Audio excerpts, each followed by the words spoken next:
오늘도 복된 주일 귀한 말씀 앞에 이 시간 겸허하게 고개를 숙인 우리 모두에게 하나님의 크신 한량없는 은총이 함께하기를 주님의 이름으로 축복합니다. 아멘. 자, 오늘 말씀의 제목을 하나님께 피한 자, 여호와께 피한 자라고 하는 제목을 우리가 삼았습니다. 여러분, 하나님의 자녀에게 있어서 가장 큰 위기가 어떤 것이라고 생각하십니까? 우리가 살아가다 보면은 어떤 일을 하다가 재산을 많이 잃게 되는 그런 경우도 있습니다. 중대한 고비죠. 여기도 위기입니다. 내 몸에 어떤 육체적인 아픔이 찾아와서 고통과 그 아픔 속에서 힘든 시간들을 겪어야 될 때도 있습니다. 굉장히 당황스럽고 너무나 큰 위기입니다. 무수히 많은 위기들이 우리 앞에 찾아올 것입니다. 그러나 우리 믿는 사람, 우리 성도에게 있어서 가장 큰 위기는 바로 믿음이 시험을 받을 때, 믿음이 시험대에 오르는 그러한 때가 가장 큰 위기가 아닌가 하는 그런 생각을 해보게 됩니다.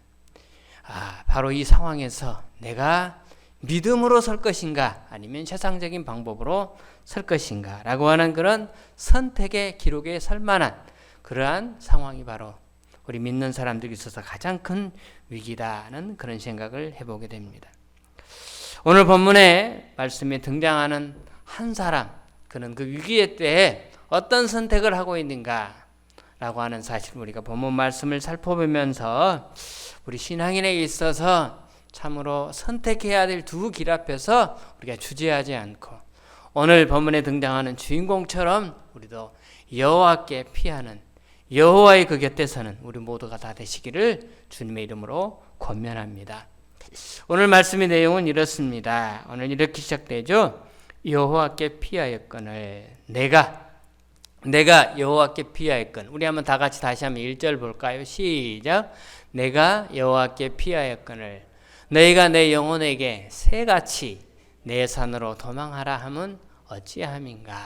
자, 여기에 나오는 내가라는 사람은 바로 다윗이라고 하는 사람입니다. 다윗이 나는 하나님 여호와께 피했습니다. 그런데 곁에 있는 자들이 말하기를 빨리 저 산으로 도망하라고 그렇게 종용하고 있는 것입니다.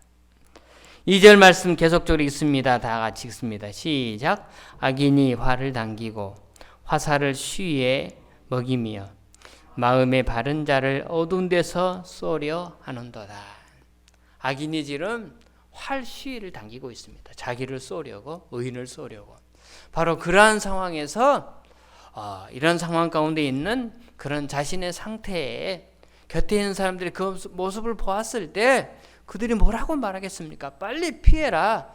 저 산으로 도망쳐라 라고 그렇게 이야기를 할 수밖에 없는 그런 큰 위기가 도래했다라고 하는 것입니다. 3절 다 같이 읽죠. 시작. 터가 무너지면 의인이 무엇을 하랴.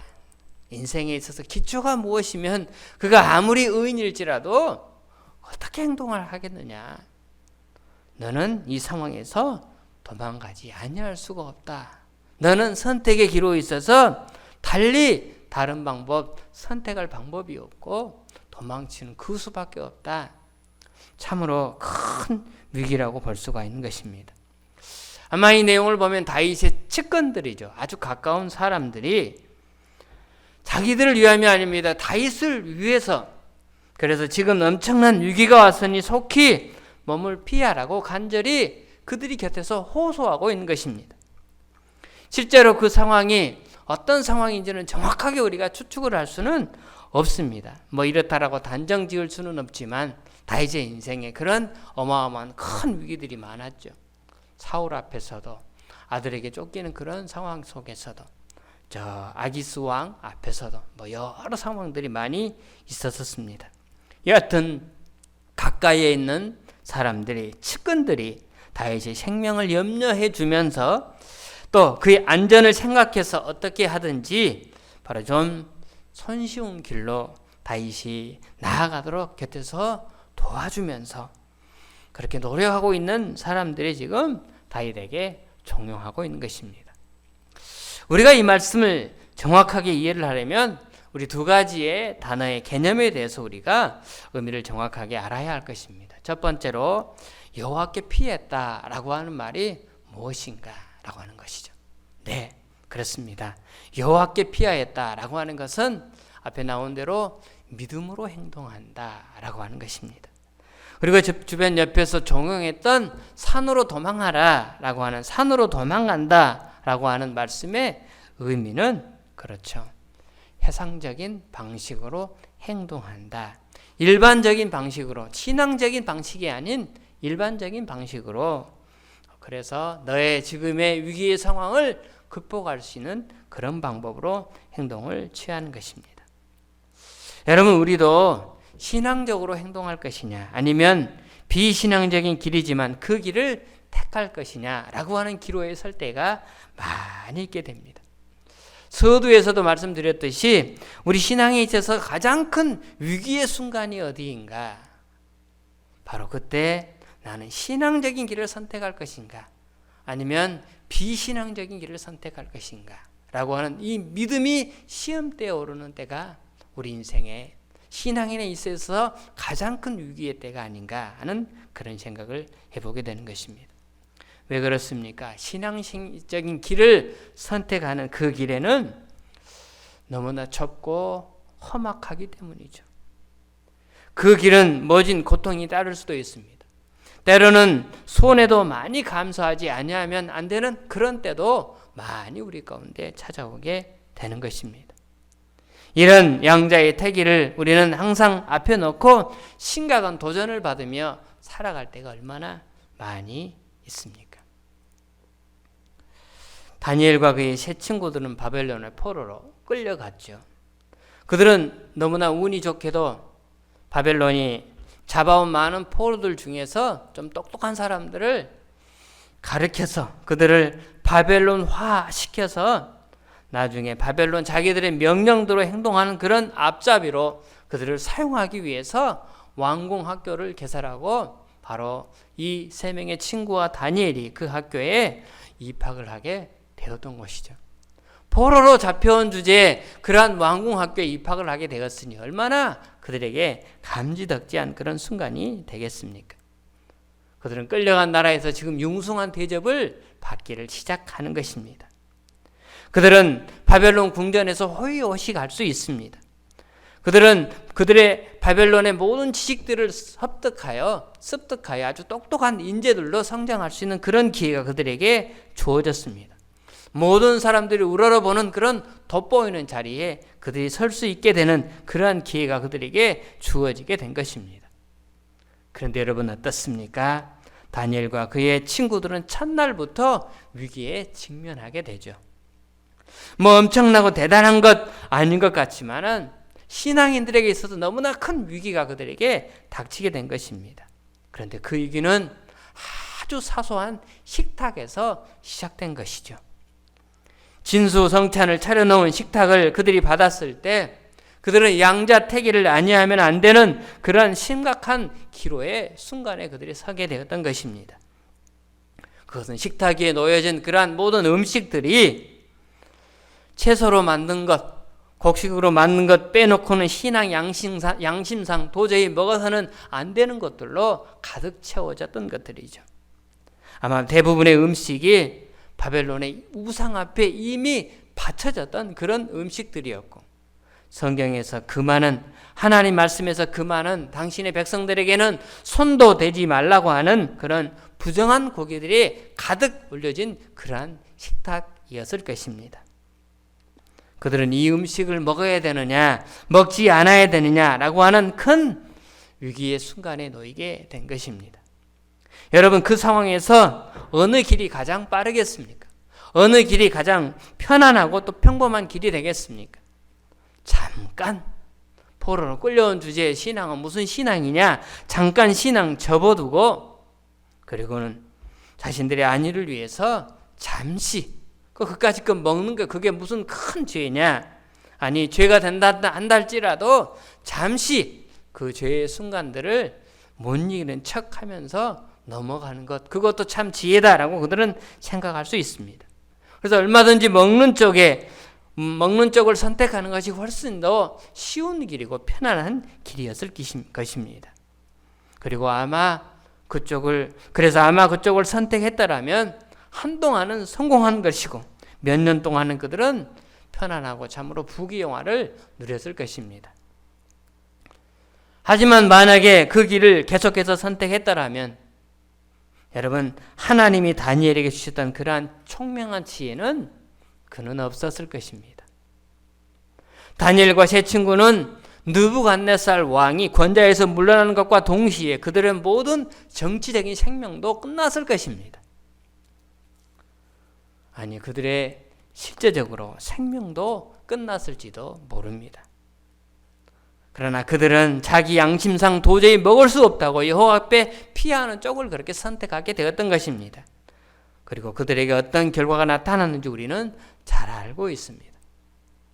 다니엘은 느부갓네살 왕 다음 왕도, 벨사살 왕도, 그리고 나라가 바뀌고 다리오 왕 때도, 메대 왕 다리오죠. 그때도 국무총리로, 그리고 바사의 왕 고레스 왕 때도 자신은 선수 고국으로 돌아오지는 못했지만 유다 백성들이 돌아갈 수 있도록 하는 그러한 길을 주변에서 많이 도와준 그러한 역할을 아마 다니엘이 했을 것이다 라고 그렇게 추정을 하고 있습니다. 사랑하는 여러분, 일상적으로 만나는 식탁을 우리가 눈앞에 놓고도 우리는 위기를 만날 때가 있다는 것입니다. 어떤 분은 회사에 가서 테이블에 앉아서 장부를 덥석이는 데서부터 아마 위기를 직면할 수도 있다는 것입니다. 한 자매 집사님이 생각이 나는데요. 그 자매가 어느 날은 한 회사에 취직을 해서 얼마 되지 않았는데, 목사님 상담 좀 드릴 게 있습니다. 무슨 일인가요? 했더니 자기가 그 회사에 들어가서 격리를 보는데 자꾸 돈이 비는 것입니다. 보니까 격리과장으로 있는 그 과장님이 계시는데 이분이 자꾸 다른 데 돈을 이용을 하는 것입니다. 어떻게 할까요? 그런데 그 격리과장하고 사장님하고 가까운 친구래요. 같이 동업을 하다시피 한 그런 가까운 사이인데 이분이 그렇게 장부에 손을 대서 금전적으로 이렇게 달리 그렇게 유용을 하고 있는 것입니다. 어떻게 할까요? 집사님, 보고는 해야 되겠죠. 그리고 각오하십시오. 그 회사를 나와야 될 수도 있습니다. 네. 제가 말한 대로 그 자매는, 그 집사님은 용기를 내서 사장님에게 보고했고요. 그리고 제 추측이 맞았어요. 잘렸더라고요. 회사를 다른 곳으로 옮기게 되었습니다. 우리가 믿음의 시험을 당하는 그러한 위기에서는 반드시 유혹하려는 것들이 많이 기다리고 있습니다. 다윗에게도 예외가 아닙니다. 그에게도 유혹이 온 것이죠. 신앙적으로 행할 것이냐, 세상적인 방법으로 취할 것이냐라고 하는데 그 유혹이 어떤 유혹들이었습니까? 가장 가까운 사람들로부터 유혹이 왔습니다. 산으로 가야 합니다. 빨리 피하십시오. 아무래도 그래야 되겠습니다. 다윗 측근의 사람들이 간곡하게 산으로 그렇게 가라고 그들은 권하면서 다윗에게 그렇게 종용을 하고 있었던 것입니다. 그러면 여러분, 우리는 이런 질문을 할 수 있습니다. 곁에 있는 측근들이, 신하들이 권유하는 말이 전적으로 틀렸습니까? 잘못되었습니까? 산으로 피하라고, 지금 엄청난 위기가 닥치게 될 터이니 사냥꾼이 활시위를 당기고 있으니 빨리 숨어야 합니다, 도망쳐야 합니다 라고 말해주는 게 그게 잘못된 것이냐, 틀린 것이냐? 여러분, 위급하면 어떻게 해야 됩니까? 도망가야죠. 어려움이 있으면 피해야 하죠. 이게 사람들이 살아가는 상식입니다. 그러므로 신하들이 얼른 피하라고 하는 말이 잘못된 것이 아닙니다. 아들에게 어떤 때는 또 다윗도 그렇게 피했습니다. 다윗도 언젠가는 그렇게 했습니다. 아들에게 쫓길 때는 신발도 못 신고 그렇게 도망을 쳤죠. 다윗이 어떤 때는 정말 믿음 없는 사람처럼 행동을 할 때도 있었습니다. 그런데 도대체 이번에는 왜, 무엇이 문제길래 다윗이 이렇게 주저하며 선택의 기로 앞에서 여러 많은 갈등을 그가 겪고 있는 것입니까? 사랑하는 여러분, 경우에 따라서 어려움이 찾아오면 우리가 피하기도 하고, 어려움이 있으면 인간의 지혜를 총동원해서 그 위기를 우리가 극복해야 합니다. 얼마든지 이런 태도를 취하면서 우리가 산으로 갈 수 있습니다. 그런데 오늘 이 순간, 다윗에게 있어서 이 순간 그에게 찾아오는 양심의 내면의 소리가 들려올 때, 그는 이번만은 전처럼 이전 날처럼 그렇게 도망가는 것은 신앙적인 태도가 아니다라고 하는 그런 양심의 소리가 자기 내면에서 자꾸 들려올 때, 오늘 그는 나는 여호와께 피하였다고 그렇게 선언하고 있는 것입니다. 도망가는 그 자체는 죄는 아닙니다. 인간의 지혜를 총동원해서 위기를 피하는 것이 잘못된 것은 아닙니다. 그런데 다윗에게 있어서 이번만큼은 신하들의 말대로 하는 것이 하나님의 자녀답지 못하다는 그런 생각, 하나님을 전적으로 신뢰하는 사람답지 못하다는 그런 생각이 자기 내면으로부터 그렇게 들려오는 것입니다. 이런 일들이 우리에게는 찾아오지 않을까요? 아니요. 저는 많이 찾아왔다고 봐요. 지금도 우리에게 많이 찾아와서 순간순간 우리는 그런 선택의 기로 앞에서 나 자신도 모르게 여호와께 피하는 것이 아닌 산으로 도망가는 그런 행동을 취하고 있지 않나라고 하는 그런 생각을 해보게 되는 것입니다. 오늘 이 말씀을 듣는 이 자리에 앉아 계신 여러분들이나 집에서 영상을 통해 예배드리는 여러분들이나, 여러분들을 나무라기 위해서 이 말씀을 드리는 게 아닙니다. 누구의 큰 잘못도 없습니다. 지금 우리는 팬데믹이라고 하는 전염병으로, 코로나19라고 하는 전염병으로 우리는 함께 모여서 예배를 드리지 못하고 있습니다. 정부에서 내리는 방침, 이번에 또 교회에게 몇 주간 동안 전적으로 비대면으로 예배를 드리라고 하더니 또 바뀌었죠. 300명 이상이 들어갈 수 있는 그런 공간에서는 50명 정도 내외로 그렇게 예배를 드릴 수가 있고, 그 미만의 우리 정도의 이런 교회에서는 20명까지 함께 모여서 예배를 드릴 수가 있습니다. 그러나 회사 활동을 하거나 밖에 계신 분들, 우리들 스스로 우리는 이러한 정부의 방침을 따르면서 지금껏 이렇게 지켜왔는데요. 어떻게 보면은 오늘 우리가 선택해야 될 기로에서 나는 다윗처럼 나는 여호와께 피하여 있는가, 나는 산으로 도망치는 그런 신앙의 삶을 살고 있는가 라고 하는 부분에 오늘 우리는 조금 깊게 생각을 해 보아야 하는 것입니다. 절대 여러분들에게 이게 잘못됐다, 여러분들이 틀렸다라고 말하는 것이 아닙니다. 그러나 우리는 이런 위기 앞에서, 신앙적인 위기 앞에서 믿음의 시금석을 우리가 측정받아야 될 그 시기 앞에서 오늘 나는 어떤 선택을 할 것인가, 어떻게 하는 것이 하나님께 피하는 삶인가, 아니면 그 반대의 삶을 살아가고 있는가 라고 하는 부분은 여러분 자신 스스로에게 한번 질문을 던져 보시자는 것입니다.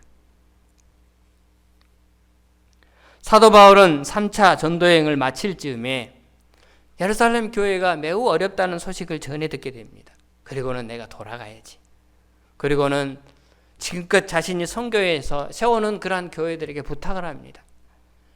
여러분들의 모교와 같은 예루살렘 교회가 지금 엄청난 이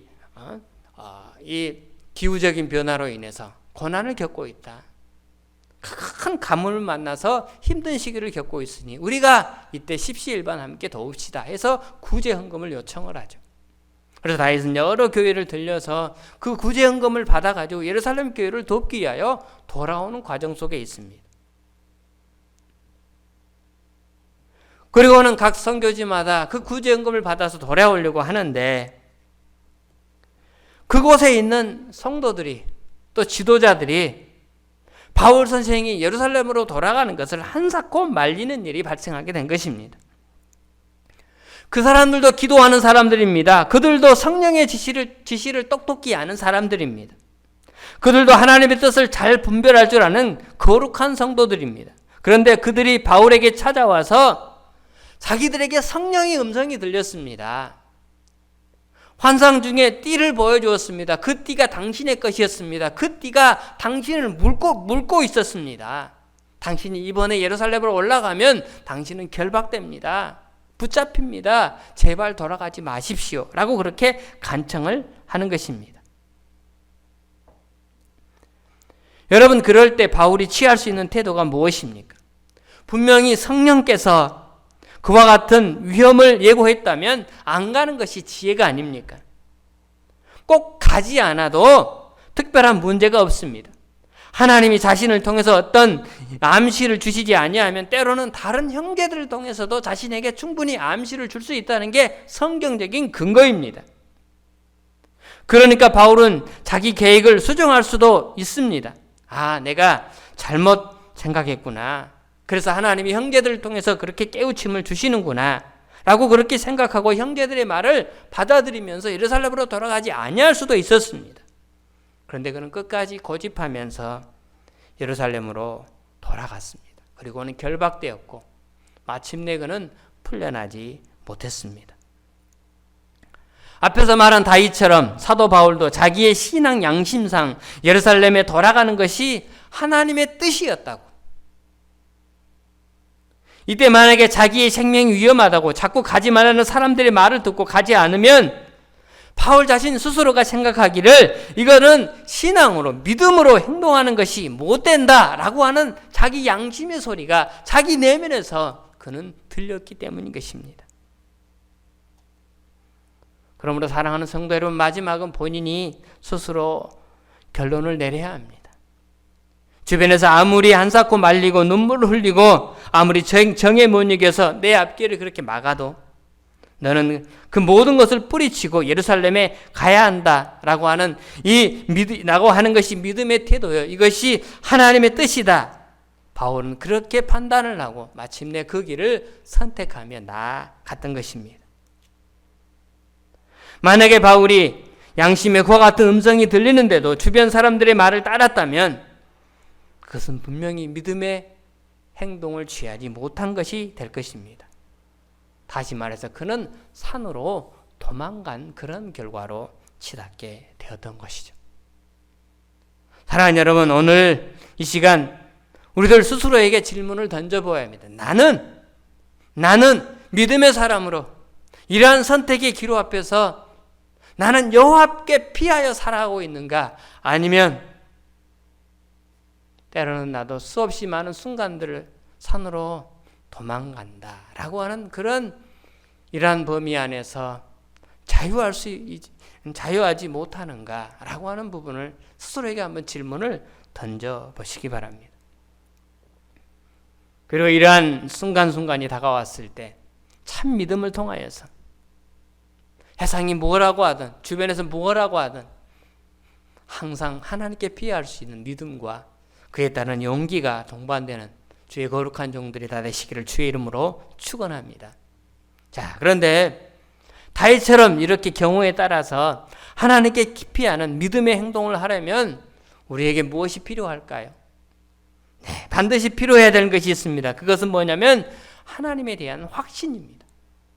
여호와께 대한 확신. 내가 믿는 하나님이 누구인가를 정확하게 아는 것이요, 내가 의지하는 하나님이 어떤 분인가를 철저하게 우리가 체험해야 하는 것입니다.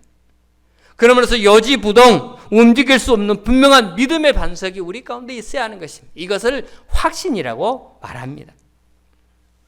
그렇다면 여러분, 다윗이 가진 하나님에 대한 확신은 어떤 확신을 가지고 있었을까요? 4절부터 7절 이어지는 말씀이 우리는 그 속에서 다윗의 확신을 발견할 수가 있습니다.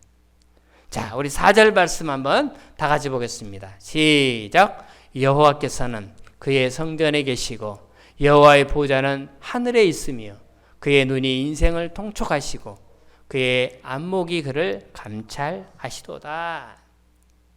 다윗은 확신합니다. 뭘로 확신합니까? 첫 번째, 하나님은 성전에 계신다라고 하는 확신입니다. 여호와께서는 그의 성전에 계신다. 여러분, 성전이 어디입니까? 성전이 어디에 있습니까? 하늘에 있습니까? 땅에 있습니까? 예, 여러분, 성전이라고 말할 때는 항상 지상에, 땅에 있는 하나님의 처소를 우리는 성전이라고 우리는 생각해야 합니다.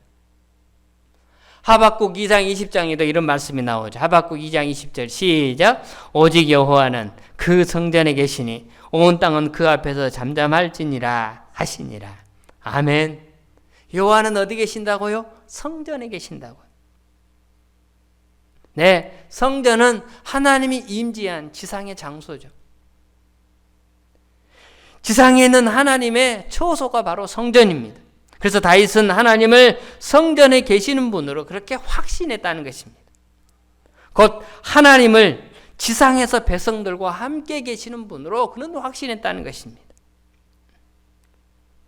구약에는 사람들이 예루살렘에 있는 성전에만 하나님이 계신다고 그렇게 생각을 했죠.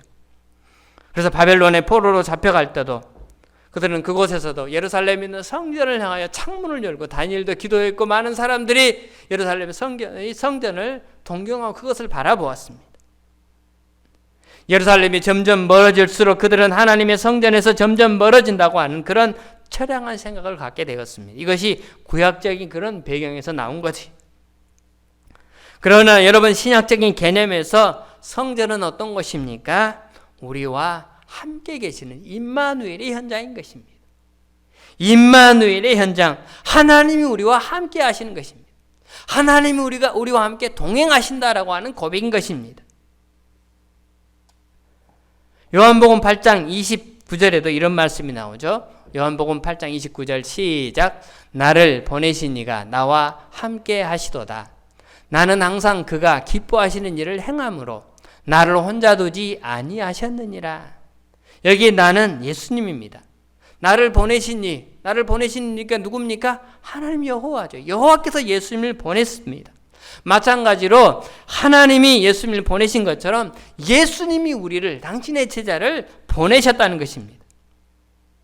우리를 세상으로 보내셔서 당신의 제자로 삼으시고 함께 일하신 분이 누구시냐? 그분이 예수 그리스도십니다.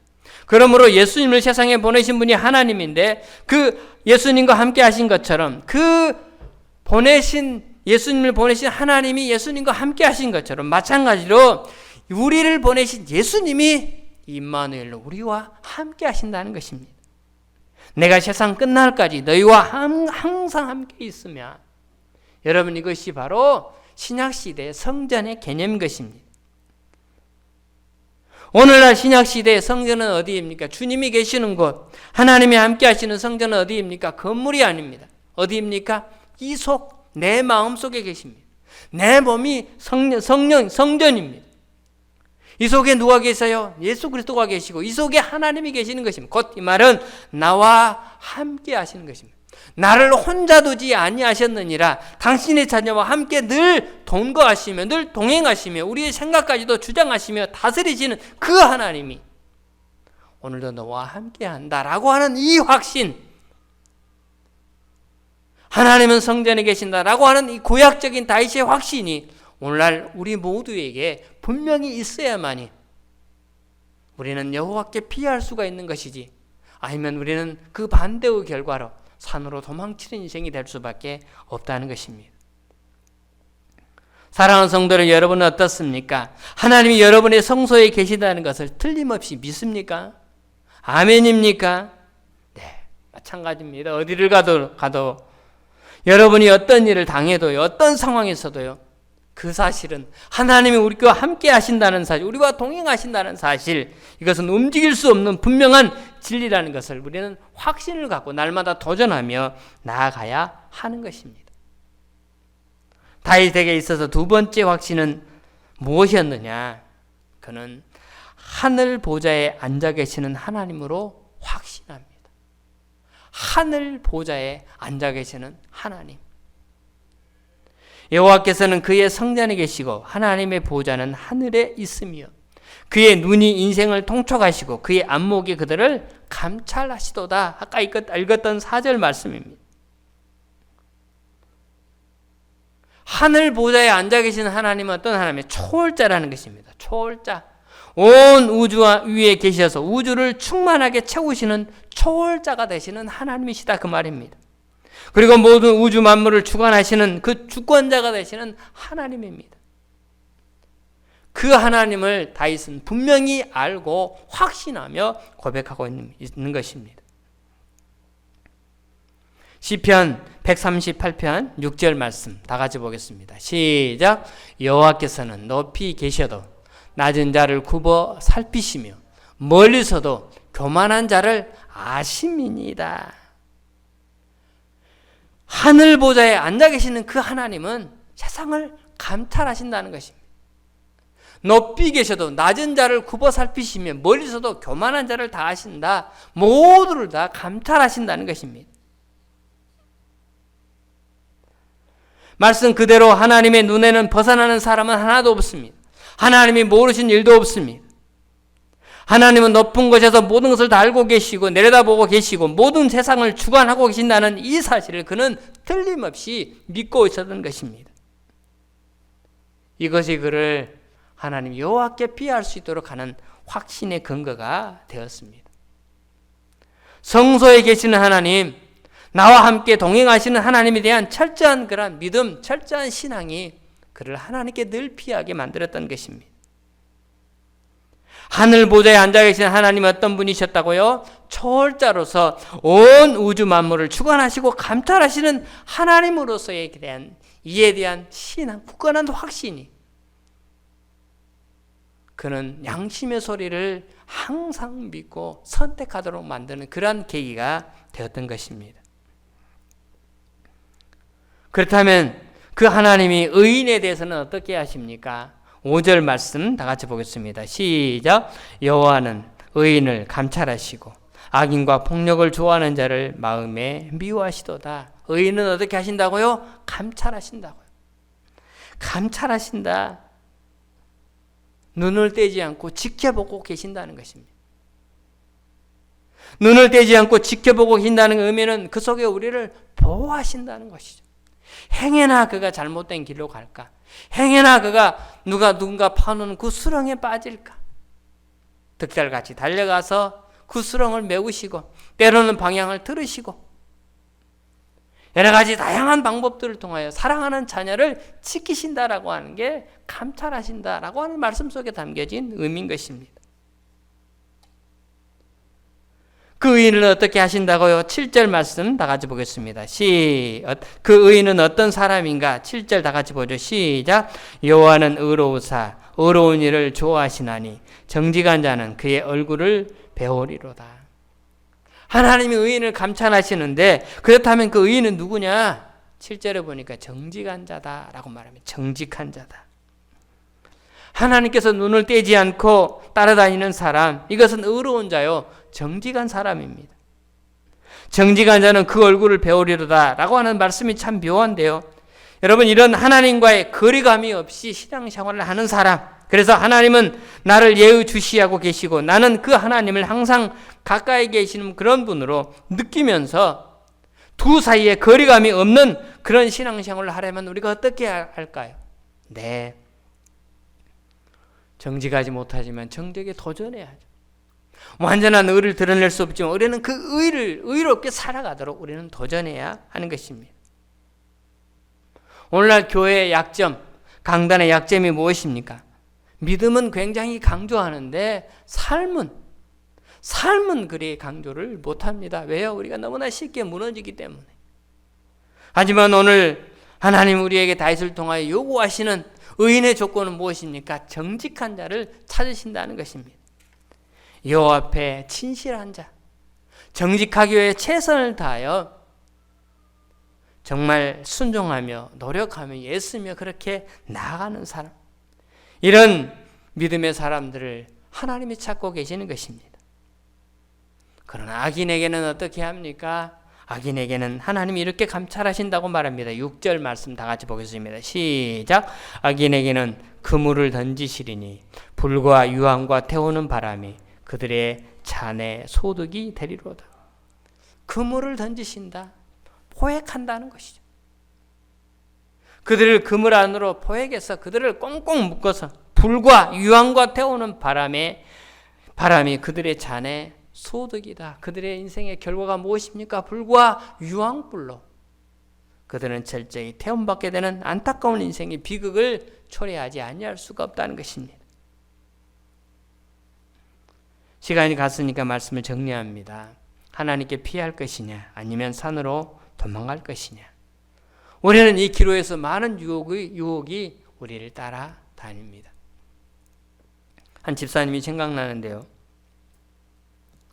자기 딸이 음악을 굉장히 잘하고 또 무용도 아주 잘합니다.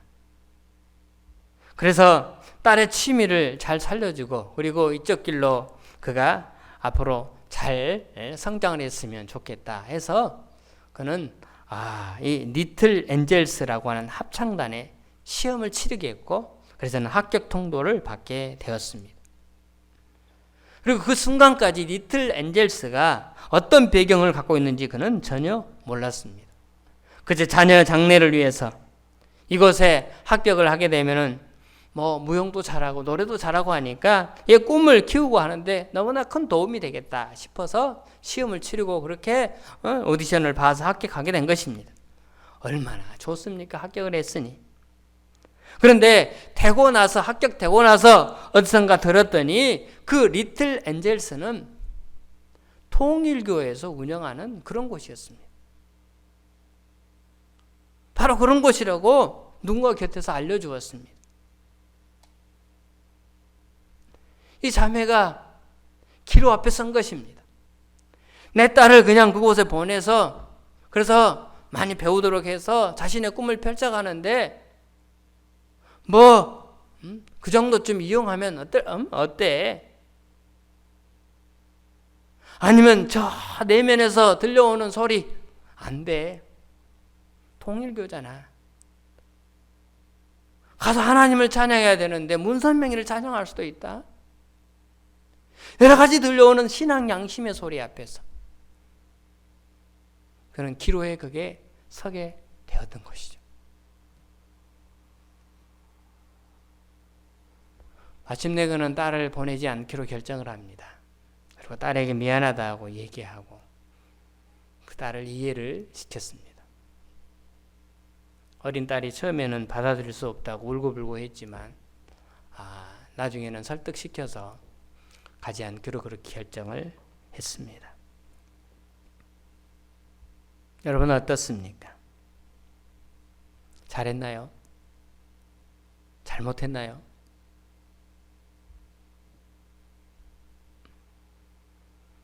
아무렇지도 않지만 그러나 저 양심 내면에서 저 속에서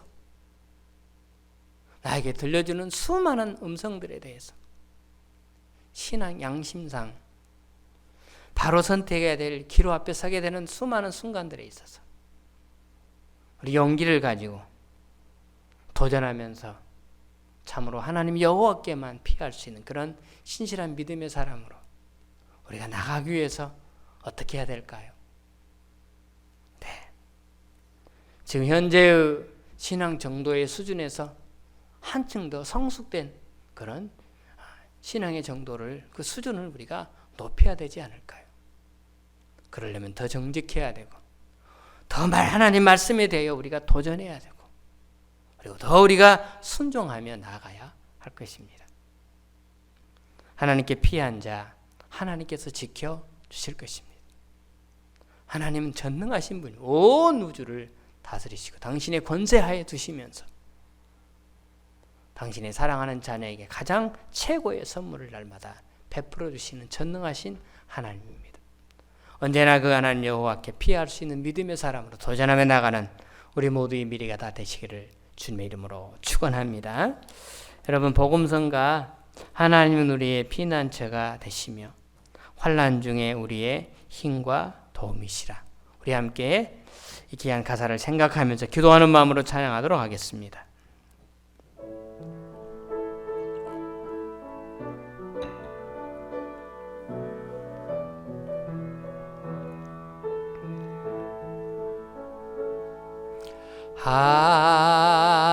하나님은 우리의 피난처가 되시며 환난 중에 우리의 힘과 도움이시. 한 번 더 합니다. 하나님은 우리의 하나님은 우리의 피난처가 되시며 환난 중에 우리의 힘과 도움이시라. 너희는 가만히 있어 주가 하나님 대말지어다. 열방과 세계 가운데 주가 높임을 받으리라. 사랑합니다 내 아버지. 찬양합니다 내 온 맘 다하여. 선포합니다 예수 그리스도. 주님 오심을 기다리며 너희는 가만히 있어. 너희는 가만히 있어 주가 하나님 대말지어다. 열방과 세계 가운데 주가 높임을 받으리라. 사랑합니다 내 아버지. 찬양합니다 내 온 맘 다하여. 선포합니다 예수 그리스도. 주님 오심을 기다리며. 하나님 감사합니다.